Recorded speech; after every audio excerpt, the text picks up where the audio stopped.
um, I'm going to make a statement that I know is going to become controversial, and the people are going to freak out. And I'll leave you to it because I'm going to Well, express not my myself. audience. My audience is kind of used to the shock and awe. But go ahead.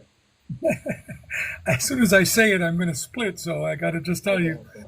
I got to warn you. But anyways, is that the Shulchan Aruch is not definitive, and neither are any of the other quote unquote definitive books of Halakha, including the Mishneh Torah, right?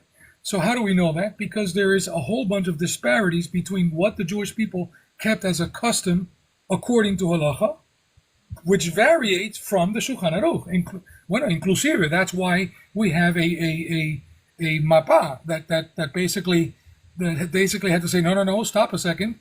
The Ashkenazi communities do such and such a thing, which is different, Yeah. which is No, we say impossible. that here all the time. By the way, we say it all the time. But I was talking to my friend Renegade right here, and I was telling him that Mishneh Torah is the only complete codification of Jewish law. I mean, Shulchan Aruch is not a codification; it's a compilation because it goes off the Rif, the Rosh, and the Rambam. But the Rambam is the only person to ever codify all of Halakha. And I told him that Without being overly obsessive with his own minhag and his own nusach. right, I or mean, Kabbalah, by the way, which didn't exist at the time.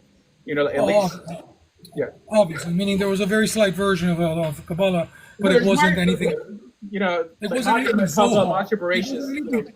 but It it wasn't wasn't. anything Zohar. It wasn't anything Zohar related, right? Right. So as we go forward, I just wanted to say the last little comment. So if I always ask this question, and this is one of my first questions that I ask at people who are quote unquote learned about halachot, I always ask this question. We are told strictly, directly in Shulchan Aruch that a person who has that when we finish the fast, Tzom Ta'anit of Tisha B'Av, that we're not allowed to break the meal, that we're not allowed to break the fast with meat meal, and that we have to wait until the 10th of Av after midday in order to do so. Right. The Rambam Is doesn't. that definitive? No, but the Rambam doesn't mention it. Besides him not mentioning it, which doesn't mean that an omission doesn't mean that he agrees or disagrees. The point is that the Shulchan Aruch mentions it, but we have an actual custom that predates and exists until today, that predates the Shulchan Aruch, which is by the communities that live in the Baltic regions, like those Jews of Serbia, that they actually break the fast on a meat dish.